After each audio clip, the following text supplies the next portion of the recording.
Assalamualaikum warahmatullahi wabarakatuh. Perkenalkan, nama saya Debbie Agustina. Perkenalkan, nama saya Nini Cengkerewi. Saya Rania Hafizah. Saya Dina Patiah. Kami dari kelompok Oren Farmasi 24 ingin mewawancarai mengenai produk. Dengan narasumber kami ada Kak Nadia Najah. Saya Zahra Aura. Dari fakultas apa Kak sebelumnya? Dari Fakultas Pertanian. Boleh untuk pertanyaan pertama? Jadi di sini kami mau nanya nih Kak, apa sih makna produk bermutu bagi Kakak sendiri? Kami sebelumnya tuh bikin produk kayak pupuk organik itu. Nah, untuk makna bermutu dari produk itu tuh karena itu ramah lingkungan, terus habis itu bahannya tuh kan dari alam, jadi kayak untuk kesehatan manusia itu juga bagus daripada menggunakan kayak bahan-bahan kimia. Dia itu juga memperbaiki struktur tanah. Ya. Baik Kak, untuk pertanyaan selanjutnya, bagaimana sih membuat produk tersebut menjadi bermutu? Itu tuh dimulai dari bahan-bahannya tuh menggunakan bahan yang dari sisa-sisa tanaman tadi, yang seperti jerami, daun, terus kotoran ternak. Terus itu hindari bahan yang tercemar dari plastik, minyak atau bahan kimia. Pertanyaan selanjutnya, apa faktor terpenting menurut kakak yang mempengaruhi kualitas dari suatu produk? Yaitu dari visualnya, mungkin biar orang tuh konsumen atau gimana tuh tertarik untuk membeli produk kita. Terus habis itu packagingnya, terus kualitas dari yang produk yang kita bikin. Terus habis itu kayak kita ada jaminan kalau produk ini rusak atau gimana tuh kan ada garansi misalnya gitu, biar customer tuh percaya gitu untuk beli lagi. Baik, terima kasih kepada narasumber kita pada hari ini telah melakukan wawancara. Atas saran-sarannya juga terima kasih ya Kak. Baik, untuk wawancara kami yang kedua ini, kami bersama dengan narasumber kami yang bernama Novi Santri Ramadan, dari Fakultas apa? Fakultas Ilmu Komputer. Oke, jadi untuk pertanyaan pertama boleh diajukan. Baik, menurut Kakak, apa itu makna dari produk bermutu? Makna dari produk bermutu yaitu produk yang memiliki fungsi yang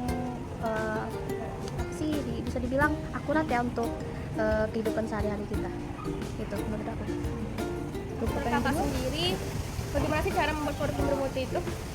Di sini aku mau berpikir aku mau buat produk smart class. Nah, cara membuat produk bermutu smart class itu yaitu yang pertama membuat desain rangkaian dengan benar, terus yang kedua gunakan sensor berkualitas, yang ketiga testing hardware dan software, yang keempat debugging program dan maintenance berkala.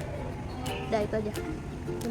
Terus untuk pertanyaan terakhir nih Kak, yang untuk dari produk bermutu sendiri itu kan ada faktor-faktornya nih. Terus faktor-faktor yang mempengaruhi produk tersebut jadi berkualitas itu apa sih Kak?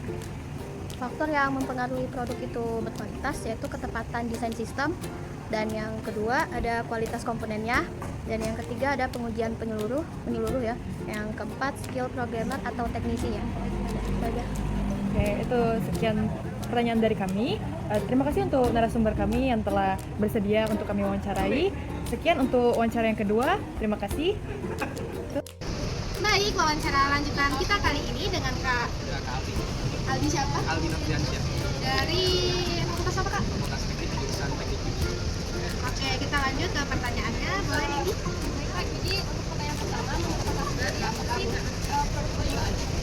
Menurut aku ya, produk bermutu itu adalah produk yang bisa digunakan oleh orang lain. Jadi kalau misalnya orang lain menggunakan itu, dia itu merasakan manfaat. Apa manfaatnya? Kalau manfaat kebersihan, keamanan, atau kenyamanan dan lain-lain. Kalau misalnya konsumen itu bisa merasakan manfaat dari produk tersebut, Oke, lanjut ke pertanyaan kedua.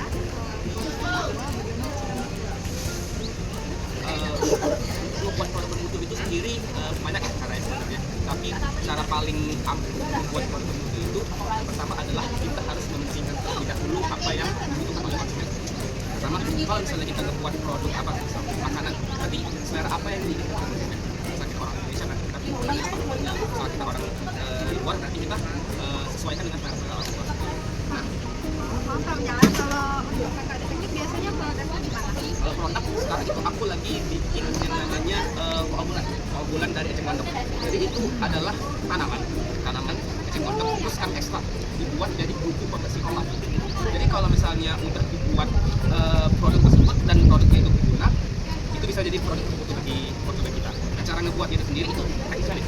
Kalau teknisnya ya, nanti dari produk itu kami ambil packing kodok, habis itu kami keringkan, habis itu kami oven, dan setelah di oven itu kami blender. Itu bakal jadi bubuk dari oven itu sendiri.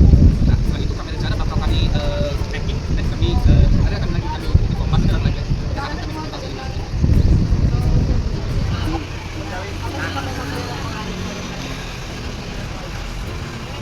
Yang pertama-tama itu kita harus cari dulu kualitas supaya eceng gondok itu ada keunggulannya di tempat formulasi supaya dia bisa menghasilkan itu harus ada selulosa yang dan nanti kita cari eceng gondok yang harus ada selulosa banyak supaya pas dia jadi bubuk keunggulan dia bisa bersihin kolam ataupun air secara begitu efektif. Nah, supaya kita produk itu juga dan pengolahan kayak oven juga pengeringannya ini juga harus efektif. Pengeringannya bisa bekerja kalau matahari dan ovennya selama sekitar 7 jam, dan kalau kita blender pas packingnya juga harus tetap bersih supaya dia nggak terkontaminasi sama hal-hal lain yang membuat maupun sifat berat itu. Sekian wawancara kita kali ini. Terima kasih kepada akan memberikan rezeki. Baik, kita lanjut ke wawancara berikutnya dengan Kak siapa? Nama saya Edi Syamil, biasa dipanggil Syamil, saya jurusan Dari Fakultas Teknik ya guys. Boleh soal nomor 1 Rania bacain.